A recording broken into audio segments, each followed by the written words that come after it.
You'll rarely see them like this, for they keep mostly to themselves. It's not that they're secretive, but they are sensitive. They know that they're the last people on Earth with whom we want to do business. They sense that we are uncomfortable around them, that they make us nervous, and so, like other ostracized groups, they tend to gather and party among themselves. Every facet of their trade is here. The embalming fluid specialists, the used hearse salesmen, the monument carvers, the coffin makers, the beauticians, and of course, the morticians. The funeral business is letting its hair down.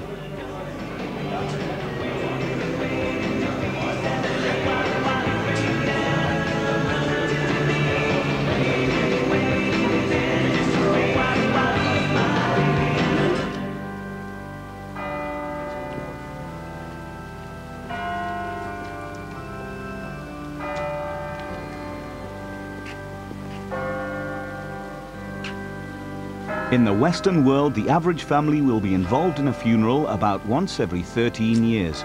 So the men and women of the funeral business know we're coming. It's just a matter of when.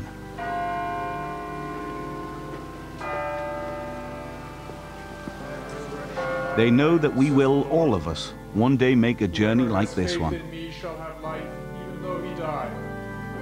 And everyone who has life and is committed to There is, of course, the occasional exception. Jeremy Bentham, an English philosopher of utilitarianism, has so far managed to avoid the traditional funeral. In fact, Dr. Bentham has managed to hang around University College London's campus pretty well since his death in 1832. He sits upright in a wooden case in the hall.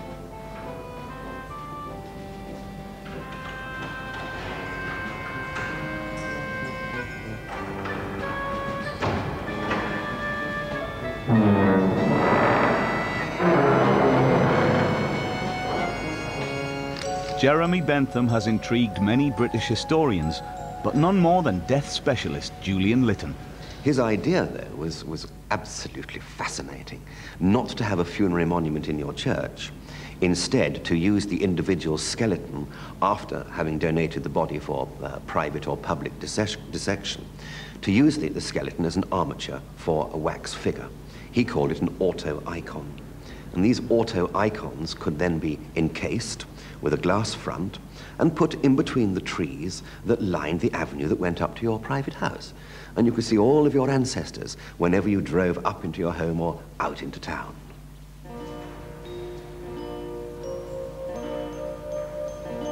Bentham's skeleton never actually made it to the avenue of his home. It stayed forever in the closet at school. His present head, however, is not original. It's made of wax.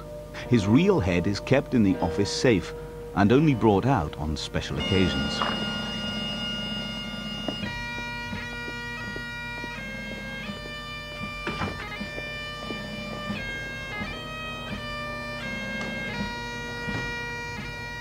Why do you think Bentham's head is now kept in a safe? Well, because it looks rather hideous. It looks a little bit like a haggis with two glass eyes stuck in it. It wasn't a very good embalming process.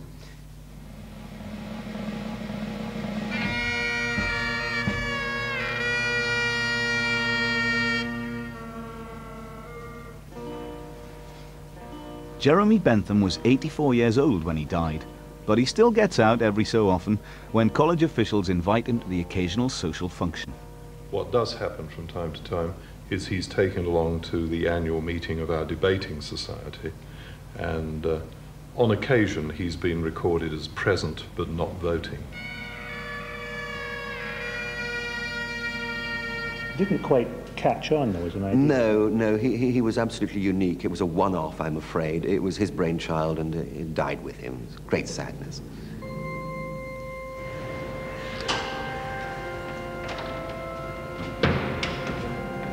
And so, in death, Dr. Jeremy Bentham remains quietly in his cupboard. It isn't exactly the way most of us will go. Most of us will end up here. This is the route Danielle Martel took following a tragic car accident, She had no heartbeat, no respiration, no brainwave activity. Danielle Martel knows what it's like to be dead. It's great. I'm not saying go out and kill yourself, but I'm just saying it's very freeing. It's a wonderful, peaceful experience. It's you won't want to come back. Martel had been declared dead and placed in a body bag for 45 minutes, but something was still very much alive. As we went over the cliff, my soul separated from my body, and I went out of body. So it's almost like you think you're going to die, and then you feel this pulling sensation, and you're out, and you're free. And I saw the car going down the cliff, and my body being thrown out. You saw this from above? I mean... From, the only way I can explain this is with your spiritual body or the soul. And as I left my body, suddenly I started traveling very fast. I felt that I was like pure energy, a pure form of energy that was traveling at an incredible speed, like faster than the speed of light. And just, it's like a void, almost like people could talk about a tunnel. It's that kind of thing, and you're traveling very, very fast. And all of a sudden I started to slow down, and I stopped and became aware of what I was, that I was this pure form of energy. What did it feel like? It felt very peaceful. You feel a great sense of freedom. It's a wonderful feeling.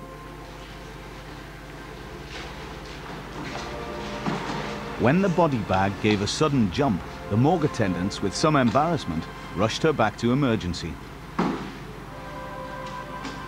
As soon as she was able to explain where she'd been, the psychiatrists were called in to come up with a rational explanation.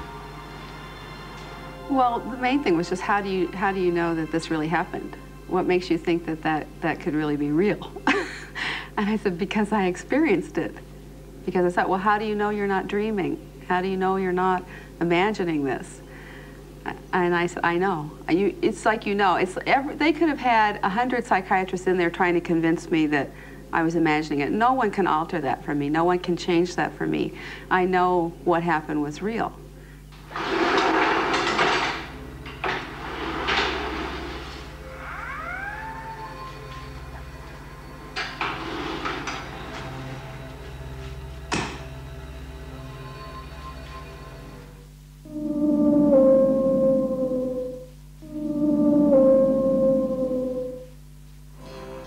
Here, in an industrial part of Scottsdale, Arizona, they believe that they will eventually be able to bring us all back to life. All they have to do, as soon as death occurs, is freeze us like human ice lollies and keep us frozen until the time of our thawing. This is the world of cryonics and the offices of the Alcor Life Extension Foundation. Its vice president is Ralph Whalen. We want to cool evenly all over the whole body. We want to cool slowly.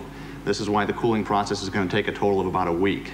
Once we've cooled as low as we can go in that silicone oil bath, then we're going to move on and we're going to begin vapor cooling with liquid nitrogen. For that, we use this here, which is what we call our cool down unit. We would actually put the patient in this unit, not actually put the person into liquid nitrogen, but instead they would simply be over liquid nitrogen, and we would be using the nitrogen vapor to cool the patient down.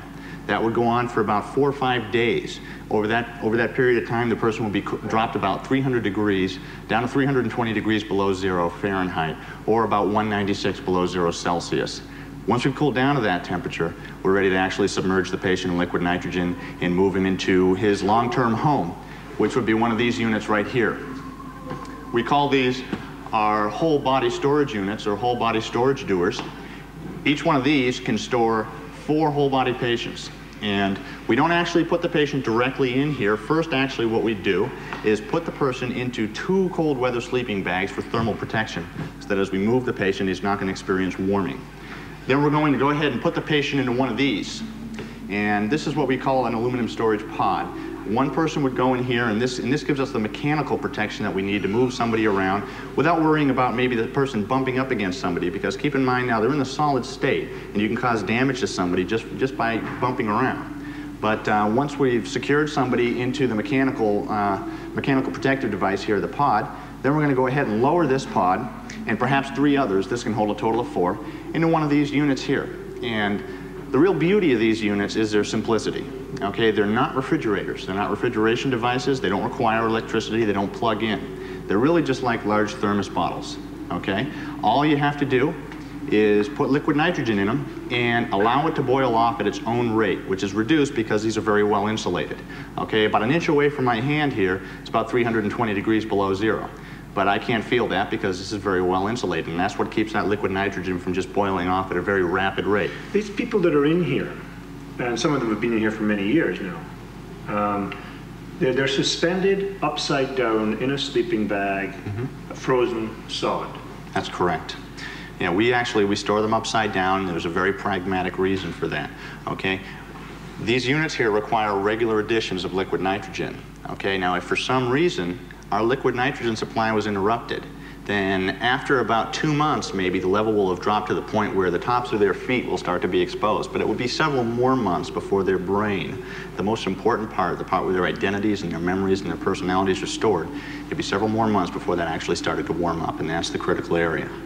Hanging upside down in these drums are 10 frozen dead bodies. And over here, 17 frozen heads of people who presume that science will create new bodies for them at the time of their thawing. There are also 12 cats and dogs. Alcor is convinced that one day these people and their pets will walk out of the storage area and into the Arizona heat. There is, of course, a cost. How much for a brain to be frozen here? We charge $50,000 for what we call neurosuspension.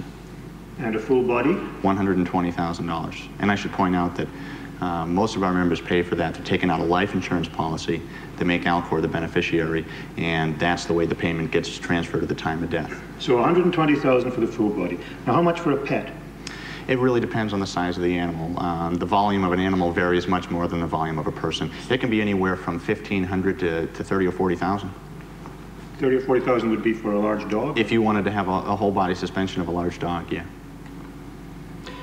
$30,000 for a large dog, $120,000 for a body, and $50,000 for a brain. That's about right, yeah. Sounds like a lot of money, huh? The cost of death has always been an issue. People have been complaining about it for centuries. But Julian Litton, curator at the Victoria and Albert Museum in London, argues that we should look at the bigger picture. But I don't really think that one should worry about the expense, truly worry about the expense of a funeral, provided you've been able to have given to you that quality of dignity that you wish to purchase. Of course, whatever you want in this world is available, provided you've got the money and you've got the time to wait.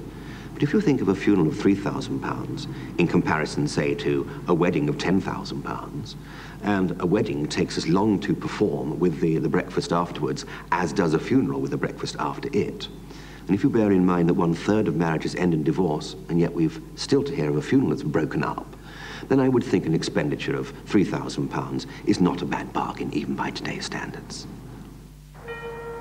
If you're not quite ready for the grave but are still looking for a bargain, you might try picking up a souvenir of death from the Los Angeles Coroner's Office, where Marilyn Lewis has opened a new store called Skeleton in the Closet.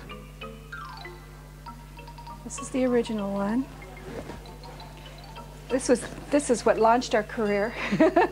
Now, when did you start this? Last August.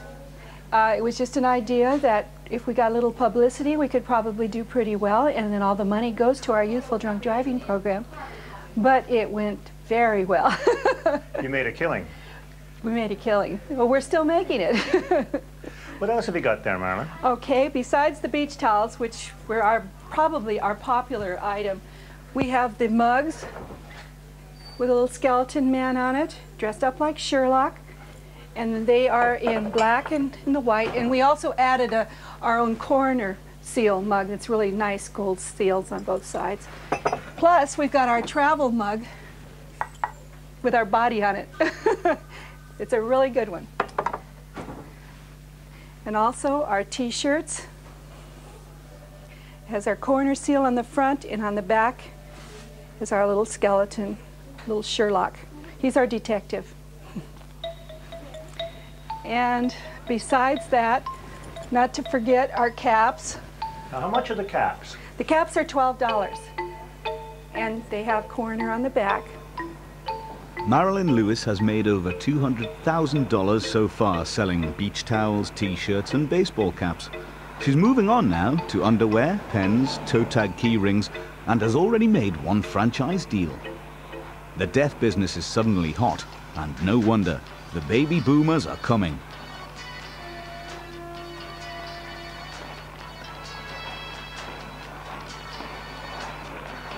In the next few decades, the funeral business will expect more dead customers than ever before in its history.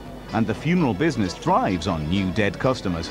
The generation that spent most of its life striving to be different is now growing ever closer to that final universal trip, which will make us all the same.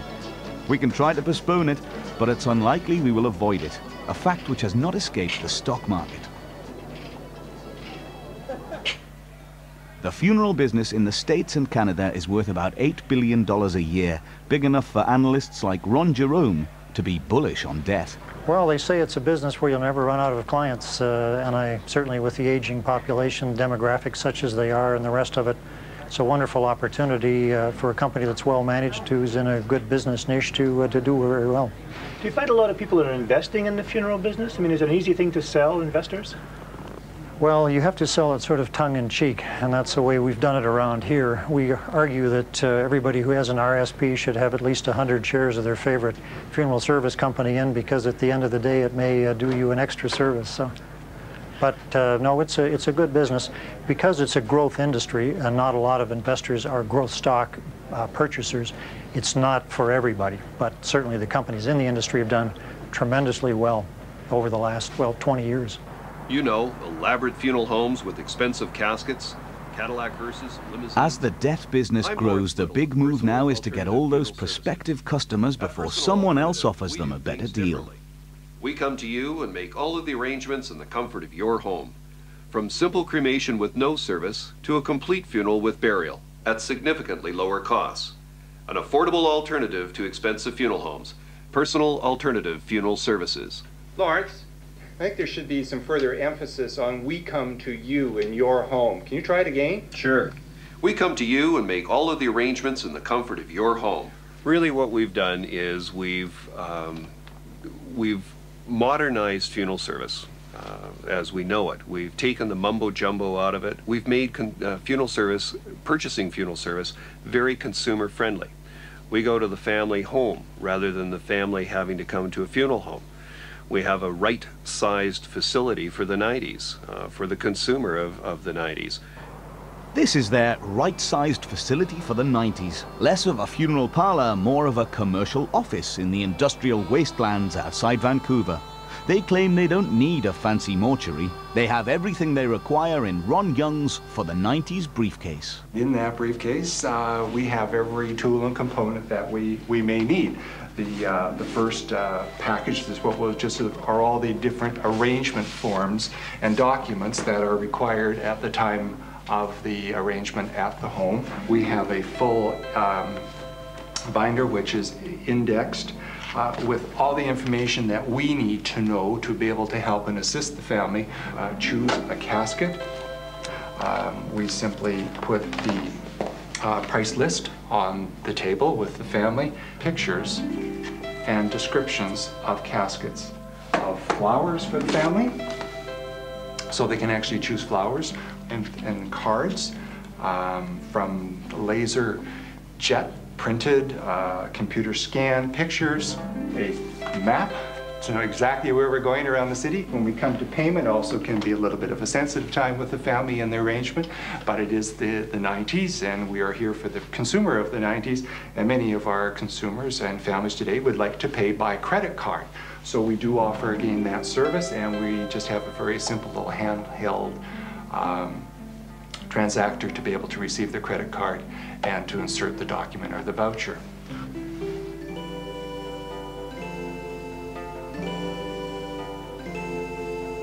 Their advertising for the funeral of the 90s might make you long for the good old days. If you wanted a good funeral, it's best to go to the 18th century. Admittedly, there was an enormous amount of black that was being worn, but it was a very high quality of silks and taffetas and satins. And the coffins themselves would have been carried on the shoulders of the bearers provided by the undertakers through the streets. The idea of having horse transport to take them from the house to the church was quite unusual. And you'd have this foot cavalcade with the coffin being offered up on the shoulders of the bearers and an enormous black velvet pall hemmed with white being thrown over coffin and bearers, with the pall being pulled back at the front, so only the two leading bearers could see where they were going, and the rest of it traveled along the street like a large sable caterpillar. And sewn onto the pall itself would have been canvas escutcheons, which would be the coats of arms of the individual, if they didn't have their own coats of arms, and the funeral directors would quite happily fake them for you. And perhaps on top of the coffin, you might have a tray of feathers, which would be indicative of the person's status, and then all the mourners following on foot behind. Even for the poor, this would happen? No, not for the poor. No, the poor were buried with a quality of dignified yet quiet solemnity. You mean they were just shoved in a box in a grave somewhere? Let's say dignified solemnity, yes.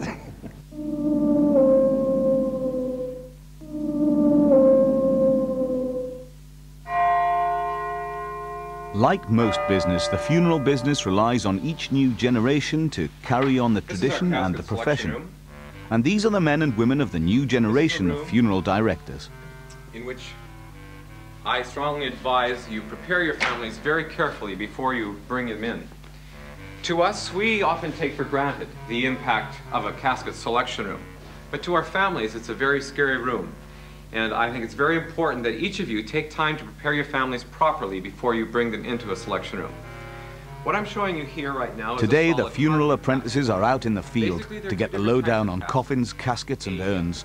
And there's a lot to learn, probably much more than many of us wish to know. Now, if we walk right over here, we'll have a look at a 32-ounce copper casket.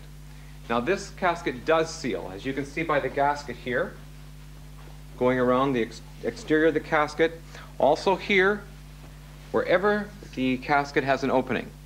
This casket, when I say it's a 32-ounce copper casket, what I'm telling you is that per every square foot of this casket is 32 ounces of copper. This casket also has the construction of a box spring and mattress inside of it. Let me just show you that. You can see that this casket actually has a box spring and a mattress. This is movable and adjustable so that we can casket the deceased in a very natural manner for presentation at either the viewing or the visitation. Any questions? Although many of the apprentices come from families already in the business, more and more candidates are coming in off the street, choosing the one profession most of us spend a lifetime trying to avoid. Do any of your friends think it was strange for you to go into this business? Friends, family. Your family thought it was strange too? Yes. Very concerned about our well-being, about how it's going to affect ourselves. In what way? I just know my own immediate family, they're very concerned about how the funeral service was going to affect me, whether, I guess, the typical undertaker outlook of a funeral director, and whether I was going to turn out to be that stereotype. Which would be what exactly? Just the undertaker image of always waiting for a death, the morbid personality, and basically, I guess, no lifestyle outside the funeral home. And that, of course, is not true. I find funeral directors today are very involved in the community, and they're a fun bunch. Right. The undertaker is quite an interesting man because if you look up Dr. Johnson's 18th century dictionary, see what undertaker means, it's a contractor. That's exactly what he was doing. He was acting under contract to the relatives of the deceased to provide everything that made for a funeral. He'd negotiate with the coffin maker. He would then negotiate with upholders for any of the palls that were required. If there was horse transport required to take you from your own home to a place that was distant, he'll be able to negotiate with the carriage proprietors and also with the livery stable. So he was undertaking a contract on your behalf. The funeral director's apprenticeship lasts for 4 years. Half of it spent here, at embalming school. You don't get an opportunity to embalm a body in class and have a period of hours for it to firm up to the extent that is desirable in the event that the application of restorative art wax is necessary. And Here so they learn best the bet for us embalming to and do is restorative use techniques they will solid need to master latex, before graduation. How to remodel a lost nose or chin, how to measure the features, how to lay out a corpse. What we're doing here is we're using what's called a plastic surgeon's putty wax. The most advantageous tool that we can use is to have the benefit of a color photograph, or perhaps a couple of color photographs from the next of kin, to assist us with the individual characteristics of the person that we're working on. And the more observations we can make sometimes from the photographs we have to work with, the greater potential there is for success in the preparation room. Chief Instructor Colin McSween has embalmed over 5,000 people. When you first started doing this, was it scary? Yeah, I think so. You know, I lost my appetite for a month, which anybody that's seen me eat finds that hard to believe, but I couldn't eat for quite a while. And it was just very different. You know, it's unlike any other kind of work you can do. McSween teaches them more than embalming. He instructs them in the unwritten rules of their trade. You'll notice, for example, there's a certain sartorial elegance here you don't find with most students. Sweatshirts and jeans are frowned upon in embalming class. We come to class as we come to work. We are expected to, I guess, quote unquote, dress professionally. And if we want a good grade, then we come in our suits for class participation. And so, dressed for the profession they have embraced, they become acquainted with the various chemicals which they will one day inject into the arteries of the dead to give the impression of sleep. Death and whatever the case may involve in terms of medical closure, then normally that physician or their, they would notify the next of kin.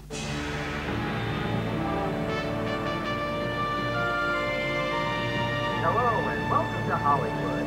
California Tours invite you to see the homes of the stars. See the homes of Lucille Ball. Outside the Chinese Theatre on Hollywood Boulevard, the tourists congregate to catch a glimpse of the rich, a smile from the famous. Upon your return to Hollywood, have your film developed as a one-hour photo, or visit our gift shop. For the tour guide, it's a chance to wrestle a dollar from those well-documented lifestyles of the Hollywood stars. But there's also a buck to be made, it appears, from the death styles. It's been called the tackiest tour in America, a criticism of which they are particularly proud.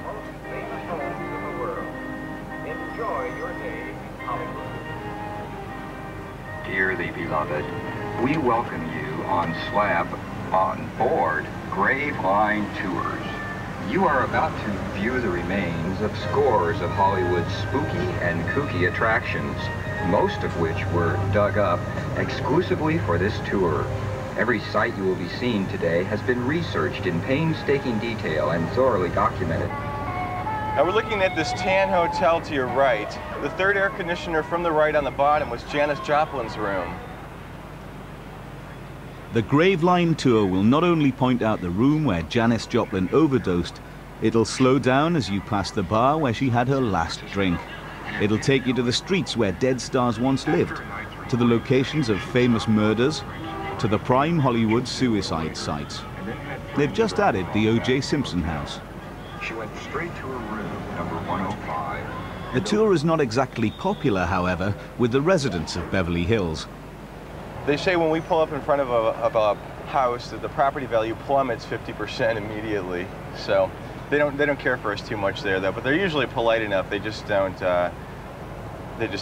not to acknowledge us. Tour guide Scott Michaels moved here from Chicago so he could drive the hearse and get that little bit closer to the stars of Hollywood, both alive and dead.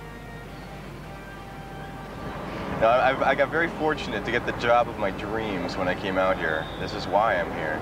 But I have no desire to live here otherwise. I enjoy visiting, but I've never really had any desire to live here except to do this. But why are you so obsessed with people's deaths? Obsessed I think has negative connotations to it. I think very interested is better. And I don't know, it's just probably because I think death will be a wonderful experience, and plus these people are royalty. You know, they're the closest things that Americans have to royalty.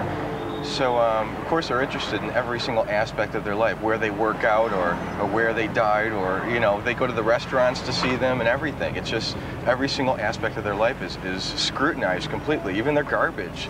You know, it's odd, but it's great.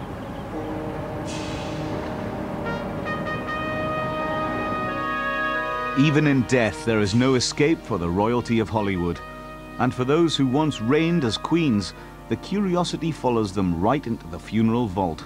At the exclusive Westwood Cemetery, top billing still belongs to Marilyn Monroe. Why do you think people want to come and see the grave of Marilyn Monroe, or the grave of anybody else for that matter? I think it's just a curiosity, kind of, you know, some of these people have a fascination for these people. I think Westwood is run by Rob Pierce. A lot of people are so drawn to the personalities, and as the media picks up on them, it creates an interest, and they want to come see it for themselves, I guess. There are lots of stars buried at Westwood, but it's through Marilyn Monroe's vault that fans continue to slip get-well cards and love letters. How the other queens of Westwood react to being upstaged by Marilyn, we can only wonder. I would say we get now 2 or 3 tour buses a day that'll either park outside or come into the park, and people will get out and walk across the park here and visit the spot. So it's become a living for the tour guides, I think. You should charge them for entrance. I thought about it. Hey, can you make a living doing this? Sure, I'm doing all right with it. It's okay. I'm not able to buy a mansion in Beverly Hills yet, but I'm doing okay.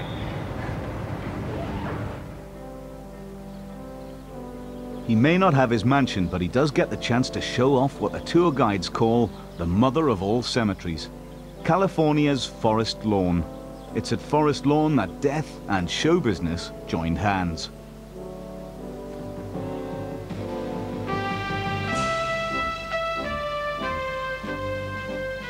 This is where they changed the very nature of the North American cemetery business, where graveyards became memorial parks, and memorial parks became big business. Forest Lawn was the first to put up billboard advertising. They were among the first to offer a for-need plan where people could buy plots before death. They were the first to build their own churches, and when they weren't being used for funerals, people could use the churches for wedding and christening services. They packed their 5 memorial parks with ornate Italian statues. They put together death-theme exhibits and museums.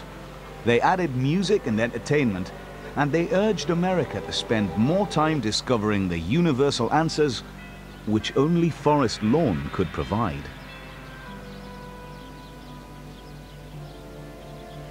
They left no marketing stone unturned. When they ran out of space in Babyland, they opened Lullaby Land. Forest Lawn is the final resting place for over 500,000 Californians. Around here, they call it the Disneyland of Death. Forest Lawn didn't just evolve. Everything here is part of a vision, a master plan, the brainchild of Dr. Hubert Eaton, who ran Forest Lawn for 50 years and preferred to be known simply as the Builder. He died in 1966. David Sloan of the University of Southern California has made a study of Forest Lawn and of Hubert Eaton. He was a visionary, and I think we have to give him credit for that. I mean, real visionary. He was the first person to put together the modern business of the cemetery, because what he did was what I call one-stop shopping. Before Eaton, you had to go to the funeral home, you had to go to the florist to get your flowers, you had to go to the cemetery to buy your plot, you had to go to the monument dealer to buy your monument, you had to go to another person to buy your vault. You had to go, it was completely decentralized.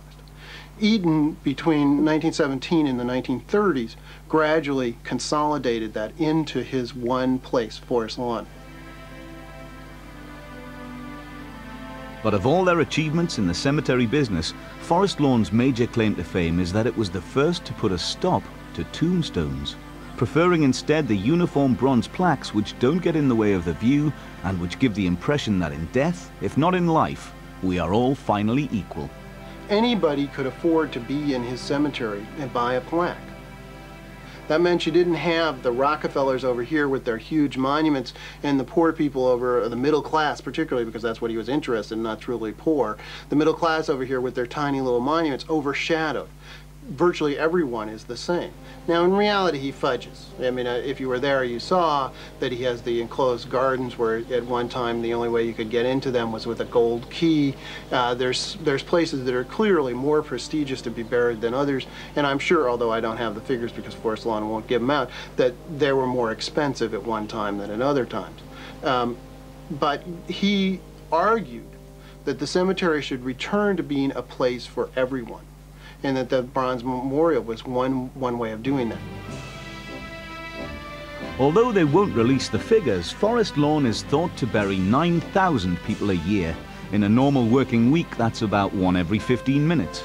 If the average funeral and grave costs around $3,500, then Forest Lawn is grossing $31 million a year. But not all cemeteries in the world are making as tidy a profit as Forest Lawn. This is Highgate Cemetery in London, and in the early 1970s the unthinkable happened here. They ran out of money. Capitalism and free enterprise failed, leaving Highgate's most famous resident chuckling all the way into eternity.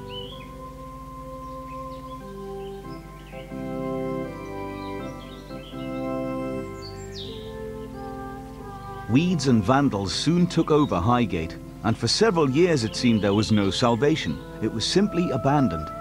But then the ladies of the community decided to reclaim the cemetery. They tidied up the Egyptian Avenue of Catacombs. They swept the Lebanon Circle. They put the angels back on their pedestals, picked up the tombstones, and then they unleashed that most dangerous British commodity, the volunteer chair lady. Known locally as Mrs. Tombstones, she has reigned over the 52,000 mausoleums and graves for nearly 20 years. But there are those who claim that the Queen of Highgate, Mrs. Jean Pateman, has become completely captured by the cemetery. Society have listed about 300 different forms of plant life here. The question is keeping the balance, because after all, if I pull off all the dead dandelion heads, the bumblebees won't be very thrilled. On the other hand, if they go into puffballs, they'll have millions more. So it's the balance factor. One wants it to be wild. One wants to find that there are all sorts of intriguing plants here, and that anything that's growing like that, which softens a very hard line, is allowed to flourish without somebody coming along with a pair of secateurs and going snip, snip, snip, snip, snip. Jean, you're here 7 days a week. Usually, yes. Now, in the last few years, since it's become quite a busy business. But in the early years, we were here, say, once a month or once a week. But those were the days when you were trying to mould public opinion to realize that cemeteries as a whole, not just Highgate, were repositories of Victorian social history, of precious landscape material, and as a resource to be used by discreet travellers, not tourists. Although they are now trying to limit the number of discreet travellers, there were in fact 75,000 tourists here last year to admire the sleeping lion and the other graves of the famous and powerful. But no matter how famous or powerful, it's unlikely the ladies of Highgate will let anyone enter here who hasn't paid the price. Good morning. Do you want to come in this side? Yes, please. You want to see Karl Marx? Yes, please. Right, fine. One ticket. That'll be all right. Thank you very much. You want a ticket as well? Have you got a camera? Have you got a camera? No. No? You sure? Positive. Right. Thank you. Thank you. You go down that way. Very good. Thank you. Why are you worried about them having a camera? They have to pay another £1 if they have a camera. I'm sorry? They have to pay £1 for a camera permit if they have a camera. Among those buried here is the Canadian power broker Donald Smith, Lord Strathcona. He was the man who drove in the last spike on the Canadian Pacific Railway. It must warm his heart to know he's still at the hub of industry and commerce, for it's from his mausoleum that they collect the £1 entrance fee and the extra £1 for the camera permit. Do you get a lot of people complaining about being charged £1 to get in? They're not charged £1 to get in here. They pay at least £3 to come on a guided tour, and then they're confronted by one of us with a green collecting box. And the founder of the cemetery, Stephen Geary, felt it was very important to have an impressive feature in the cemetery, and so this was... Tours are available 7 days a week, 3 and sometimes 4 times a day. Highgate is a business once more. But Mrs. Tombstones has no ambition to turn the place into the manicured splendor of Forest Lawn. For Highgate, she has quite a different philosophy. It's rather like looking after a gigantic garden with an intriguing follies and buildings in it. There will always be a lot to be done, and this very carefully controlled balance between the managed neglect and the manicured image which we want to avoid is the significant one. Managed neglect? Exactly.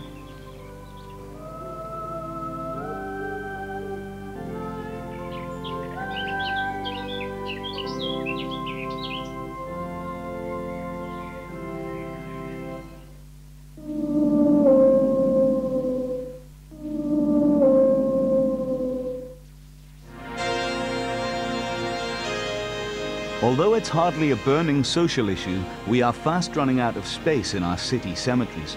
Around the middle of the 19th century, when the church graveyards began filling up, city cemeteries simply moved to the outskirts, where land was cheap.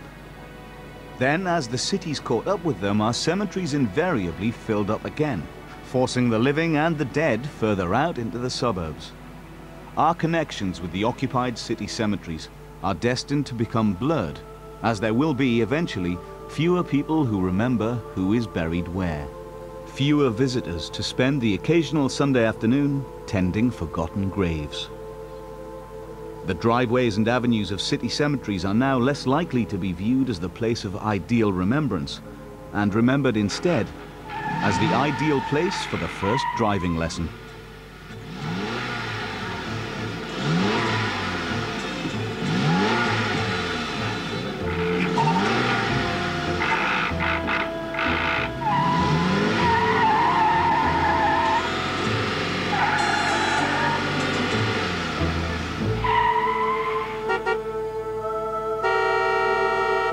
The word cemetery comes from the Greek for sleeping chamber.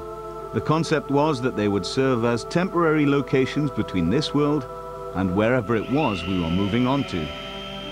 We would, of course, need to be comfortable while we waited.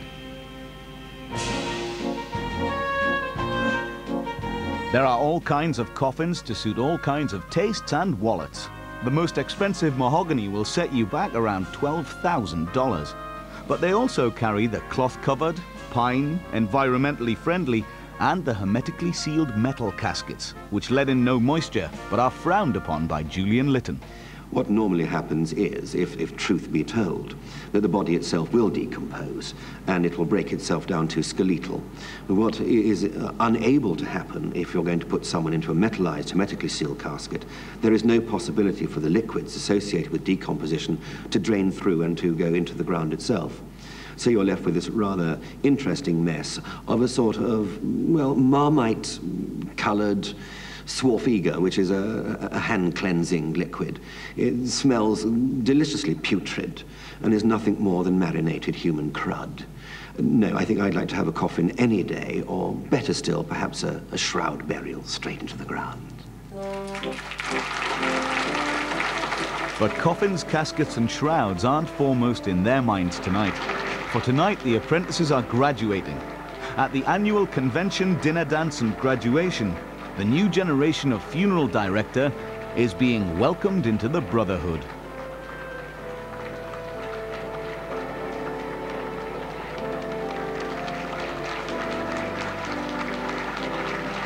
Each graduate receives a certificate, a few words of congratulations, and some free samples of the latest embalming fluids. There are special sponsored awards for the most improved student, for the best in internal organic research, for the one who showed the highest ideals and ethics, and for the one most likely to succeed.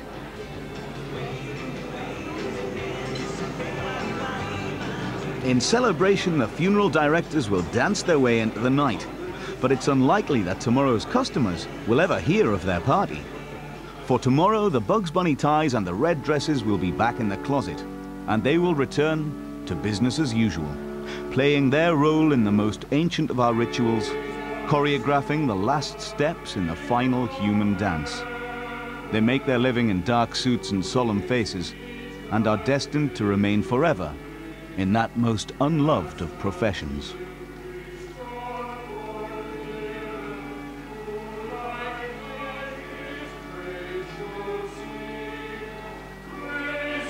And yet we will remain forever curious about the intricacies of their trade, strangely fascinated in what they do and how they do it, just as long as they're not doing it to us.